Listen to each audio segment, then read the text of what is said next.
Her voice sounded like it wasn't a life collapsing outside the window, but just a bit of rain starting to fall. Calmly, almost cheerfully, she announced that she was done pretending, and that she had a new man now. He'd be coming over, might even spend the night sometimes. And then, like nothing had happened, she poured herself a glass of wine, waiting for the yelling, the breakdown, any sign that she'd broken him. But instead, silence. A silence with something unsettling just beneath it. He didn't yell, didn't accuse. He simply took a sip of his coffee, as if they were discussing the weather. Nothing more. She thought she'd won. But she didn't realize the game was already over. She wasn't the mistress, the victor, or the one in control. She was a pawn in a meticulously crafted plan. Every move she made, every lie, every smug look, every illusion of impunity had been predicted and allowed. She believed she was tearing him apart, but he had been dismantling her for a long time. Now he was reclaiming everything she tried to steal. The money, the reputation, the freedom, the peace. No yelling, no blood, just cold precision, calculated to the last detail. And when the sirens blare, and all she can do is stand there with hollow eyes among the ruins of her former life, it'll be far too late to ask, why? Because the answer was already on its way. Hello, my friend. I'm so glad you stopped by my channel. If you're here for the first time, don't forget to subscribe and share this video with your friends or family. It really helps my channel a lot. Please tell me in which city or country you watch this video. I value every one of your comments. So let's get started. I stirred my coffee slowly, the spoon tracing lazy circles as the kitchen clock ticked softly in the background. Across the table, Nina, my wife of nearly 10 years, tilted her wine glass, watching the deep red liquid swirl like it held answers. That smug smirk she wore, it had practically become her new default. She thought I hadn't caught on, but I had. She leaned back in her chair with the air of someone who believed she'd already solved the mystery sitting across from her. And then, as casually as someone commenting on the weather, she dropped the bomb. "I'm done faking it, Damien," she said with an unsettling cheerfulness. "I've been seeing someone. His name's Jasper.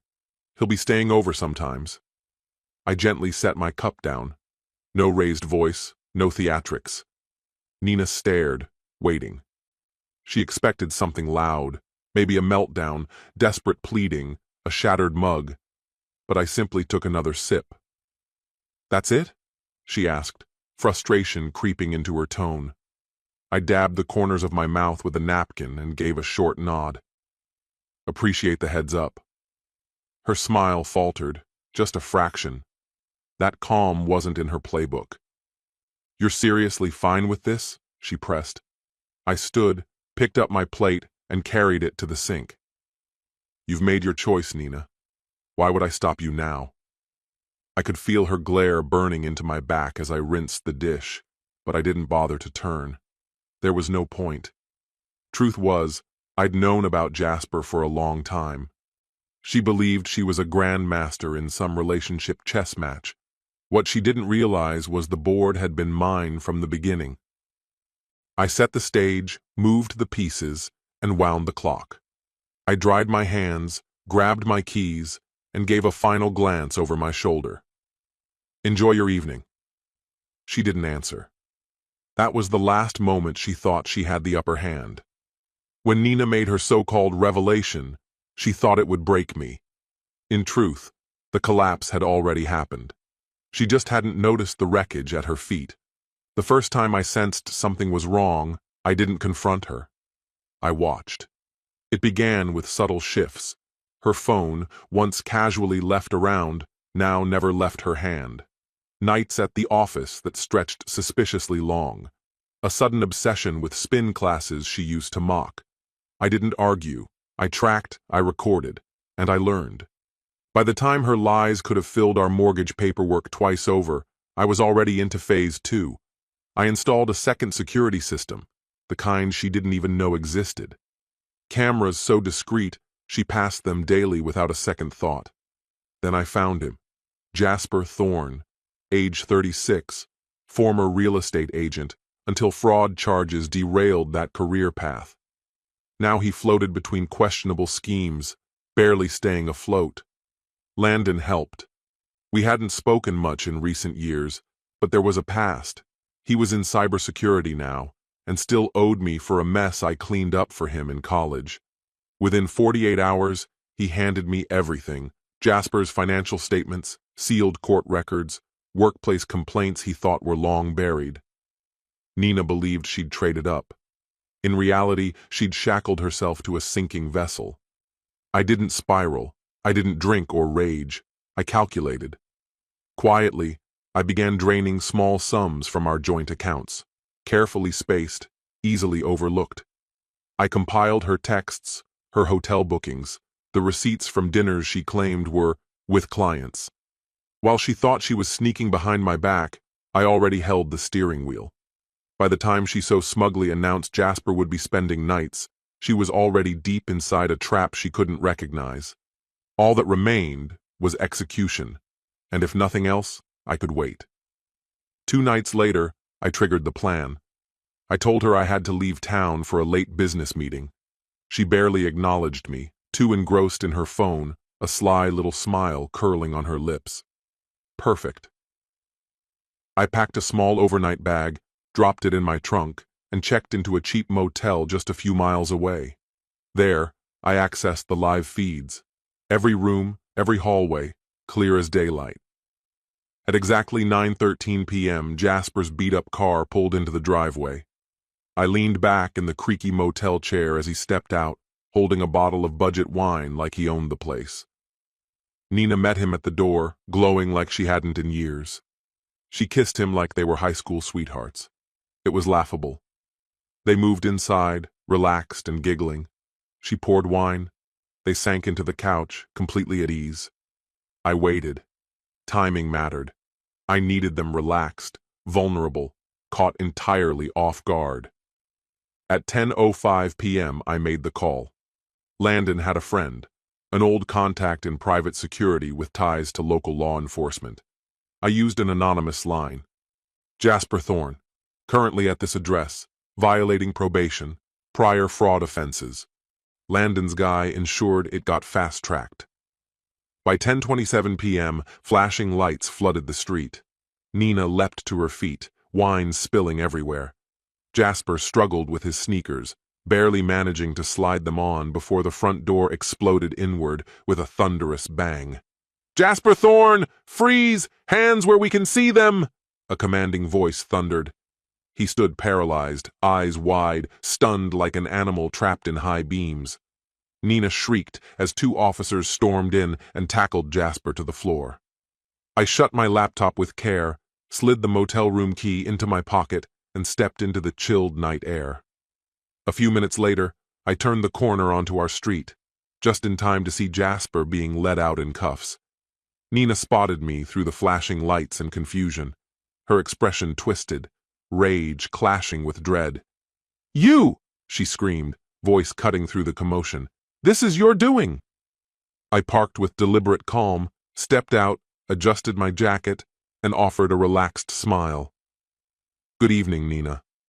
Jasper was shoved into the back of a cruiser, still shouting, his pleas falling on deaf ears. I lingered by the sidewalk, hands in my coat pockets, as Nina stormed toward me, her face burning with fury. "You set him up!" she seethed. "You've lost your mind!" I raised an eyebrow, shrugged coolly. "No, Nina. I'm just better at the game than you are." One of the officers walked past us, holding up a sealed evidence bag. Inside, a switchblade. Jasper's, taken straight from his jacket. The color drained from Nina's face. "You have no idea what you've done," she choked out. "He might go to prison." I stepped in close, speaking low enough that only she could hear. "He will go to prison. And you? This is just the beginning." For the first time since she'd thrown open that front door, she said nothing. Her eyes darted around, the flashing lights, nosy neighbors peeking through curtains, Officers pulling more from Jasper's car. The life she thought she'd upgraded into was crumbling around her. "You're tearing everything apart," she whispered. I gave her a cold, precise smile. "No, Nina, you broke it. I'm just making sure there's a paper trail." She backed up instinctively, unsure where to go. Jasper was in custody. Cops were watching her closely, and I stood between her and the street. For the first time in a long while, I saw it. Real, bone-deep fear in her eyes. "You think this makes you better than me?" she snapped, trying to salvage the last scraps of pride. I tilted my head. "No, just more clever, and far more patient." An officer gave her a nod, motioning her to move aside as they wrapped up their work. She cast one last glance at me, lips pressed tight around the words she couldn't speak. Then she turned, backing away in silence. Once the supposed ruler of this house, now just another rattled spectator. When the final patrol car rolled away, the silence left behind was crushing. Nina slumped onto the couch, clutching her phone like it could save her. I stood near the window, watching the street now return to quiet. "You feel proud of yourself?" she rasped, her voice stripped raw. I turned slowly. "Not exactly." She shot up from the couch. "You think you can just wreck lives because yours didn't go the way you wanted?" I laughed, low and without humor. "Nina, you blew up your own life. I'm just speeding up the fallout." She jabbed her phone toward me. "I'll get a lawyer. I'll sue for half. You act like you're untouchable, but you're not." I walked calmly to the side table, picked up an envelope and dropped it in front of her. She hesitated, then tore it open. Her eyes scanned the papers, then stopped cold. "You can't be serious," she whispered. "Prenup," I said flatly. "You signed it. Remember? Right before the ceremony?" "My attorney already filed the divorce paperwork." She flipped through the documents, her fingers frantic. This can't be real." "It is," I replied coolly. "Solid. Every cent you tried to siphon off, protected. Every asset you slipped under Jasper's name, traced, documented, and reclaimed." She fumbled to open her banking app. I watched her face drain of color when she saw the number. 0. "You bled me dry," she croaked. "No," I said evenly. "I defended what was mine." She sank deeper into the couch, her strength abandoning her. "You think this ends here?" she muttered, still grasping for some last-ditch threat. I smiled gently. "Oh, Nina." This was just the financial chapter. Her head jerked up. "Your reputation's next, and trust me, that's going to cut deeper." I left her there, surrounded by the hollow shell of a house that soon wouldn't be hers. And I wasn't finished, not by a long shot. By dawn, Nina was living in a new kind of hell. I sat at the kitchen table, sipping my coffee, scrolling the latest headlines. She stormed around the living room in a frenzy, yelling into her phone with rising panic. "What do you mean I'm suspended?" she screamed. You can't do this." I took a slow drink from my mug, calm as ever. The posts had dropped exactly when they were meant to, 6 a.m. sharp. A digital expose of deception. Covert photos of Nina and Jasper wrapped around each other, texts laced with flirtation and contempt for me, receipts from their secret weekend rendezvous. All released from faceless accounts, and all miraculously delivered to the inboxes that mattered. Her colleagues, her parents, her closest friends. The flawless facade Nina had spent years crafting, elegant, loyal, untouchable, disintegrated within minutes. Her phone didn't stop lighting up. Calls, messages. A few she answered, most she didn't. But it hardly mattered now. The damage was absolute. By midday, her sister had cut her off. Her parents? Radio silence. Even her lifelong best friend sent one last message. Don't reach out again. Nina just stood there, frozen in the living room, clutching her phone like she could somehow rewind everything if she stared hard enough. Then she turned to me, eyes wide with disbelief. "You orchestrated this."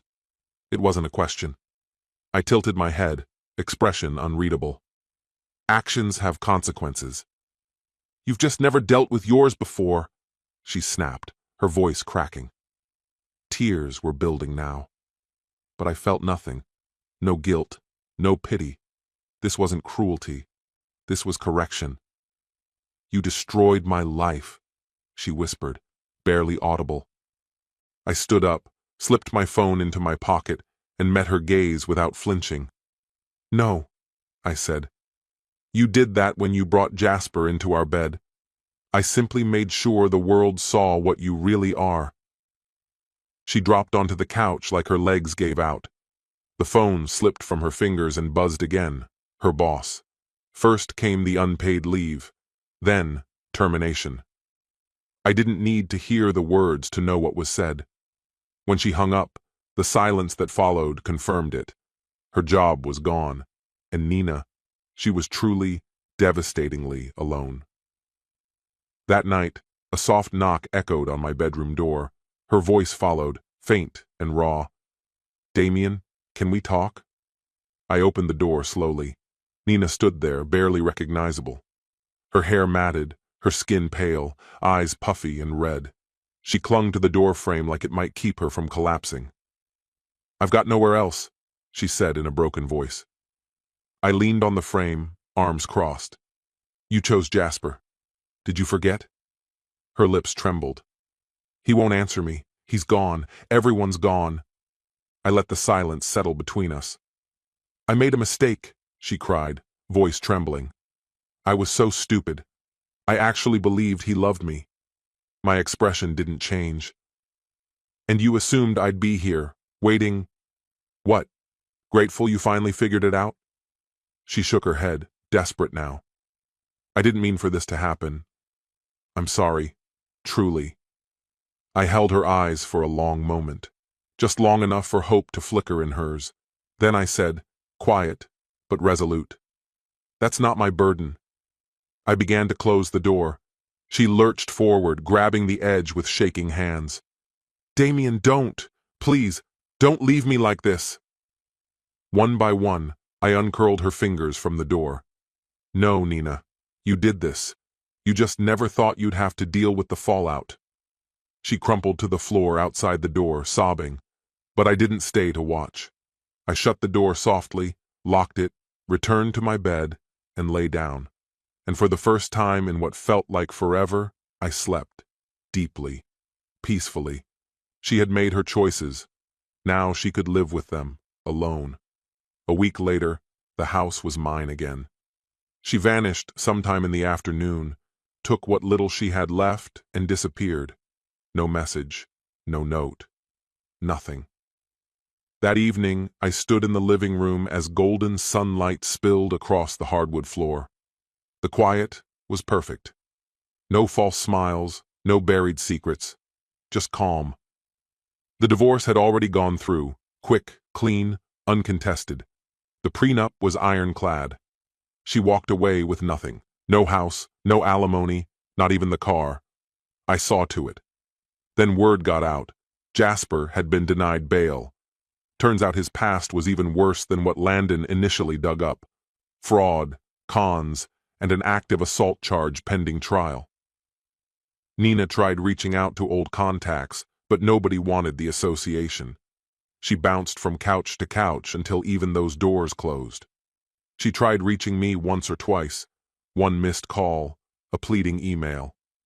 I ignored them both. She became what she always feared, an afterthought, a warning. I put my phone down and leaned back in my chair, walking out onto the porch with coffee in hand. The morning air was crisp and still. Neighbors passed by with smiles and nods.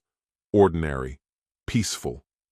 My thoughts wandered back to that dinner, the one where she sat across from me, eyes glittering, certain she held the upper hand. She expected me to break, to chase, to beg. But instead, I smiled. And I walked away. That's when it all started to unravel. People think betrayal is one sharp moment, a clean cut, but they're wrong. It spreads slow, like infection. By the time it shows, it's already terminal. Nina never understood that. I took another sip of coffee and watched the sun rise. No bitterness, no anger, just freedom. The kind of peace you don't stumble into, the kind you claim. This story has come to an end. What's your opinion? Share it in the comments, my friend. And if you like this story, check out other exciting videos on my channel. I'll say goodbye until the next video. See you.